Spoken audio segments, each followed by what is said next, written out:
नंदू काका, आपल्या गावचा रस्ता पण किती विचित्र आहे ना. गावची हद्द, आयुष्याची हद्द एकाच वळणावर थांबते. गावाबाहेर जाण्याचा रस्ता एक, पण जाळण्याचे ठिकाणे दोन. माझं लेकरू माझ्या पोटी फक्त जन्म घेतलाय ग, पण वाढलंय तुझ्याच पदराखाली. हाताला फोड येईपर्यंत काम करतेस. कोणासाठी? पोरासाठीच ना. पोरानं 4 बुक शिकून मोठा साहेब व्हावं. काम संपल्यावर 2-4 पोते उचलतो, त्याच्यात काय. मोठा साहेब तर होईलच, पण चांगला माणूस बनला पाहिजे. तो काय तुला प्रपोज करणार नाही. उद्या आपण राजाच्या रिसॉर्टला चाललोच होत ना.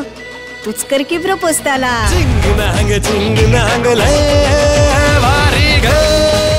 कावरा स्कॅन करतेस त्याला. IPS होणार तू. आम्ही लक्षात राहू ना तुझ्या. बस का आता, तू पण सुरू झाली का? आज तरी पुस्तक ठेव बाजूला. पुस्तकं जर बाजूला ठेवली ना तर एखाद्या पडीक कोपऱ्यात पण जागा मिळणार नाही. अख्खं आयुष्य तुझ्या प्रेमात जाणारा नंद्या इथल्या वार्डातून नगरसेवक म्हणून निवडून आलाय. तू हे करायला आलीस इथे? तू तर काहीच बोलू नकोस. उद्यापासून तुझा हा मुलगा मला गावात दिसता कामा नये. आता किती तोंड काळा करायचं बाकी आहे नाना?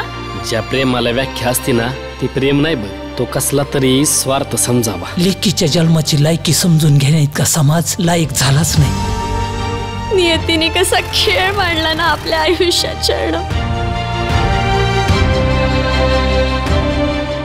तुमच्यासारख्या लोकांच्या बुरसटलेल्या विचारांना छेद देऊन आम्ही जर प्रेमाचा ऊत केला असता ना तर ते श्रेष्ठ ठरलं असतं.